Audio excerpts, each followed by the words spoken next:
we know that the Chinese government already holds a very powerful sway over these companies. How is this different?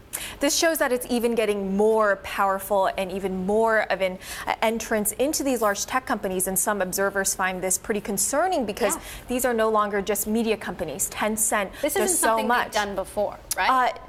Chinese government has to historically taken positions in companies, right? But in media companies, they've mostly erred on the side of we're censoring the content. And that's something that we've really seen happen a lot more over the course of this past year.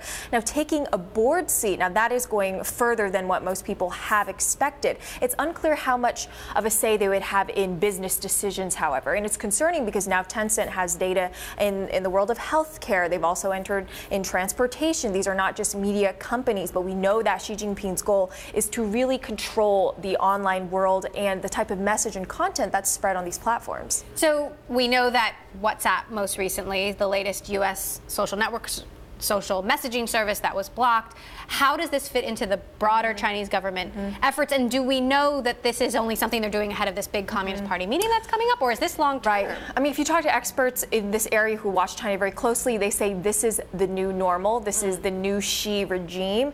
He is really taking the Chinese government and saying that he wants to establish a sort of persona cult-like leadership of the country. And as you mentioned earlier, there was a WhatsApp crackdown. Thousands of websites have been shut down. Live streaming apps have closed.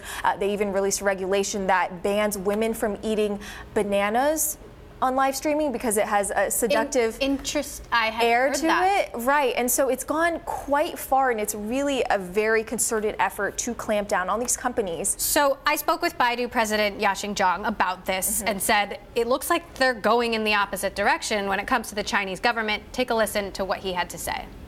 Overall, the internet industry is booming in China. However, when you operate in any region, whether it's China or outside of China, there are regulations, policies any company need to abide by.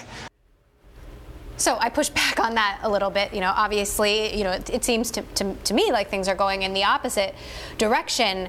How likely is it that this proposal for special management shares will go through? Right, so sources have told Bloomberg that this has been in discussion since last year, so it's obviously in pretty advanced stages, but the exact methodology and details of how it's going to be done, that's not quite clear. How are these shares going to be purchased? Is it going to be through some special fund? Is it going to be state-owned media enterprises buying these shares? How much of a control are they going to have aside from content? So there's still a lot of questions hanging in the air, but this is definitely a headline risk that's ongoing for these Chinese companies. No matter how successful they are, they cannot predict what regulators are going to do.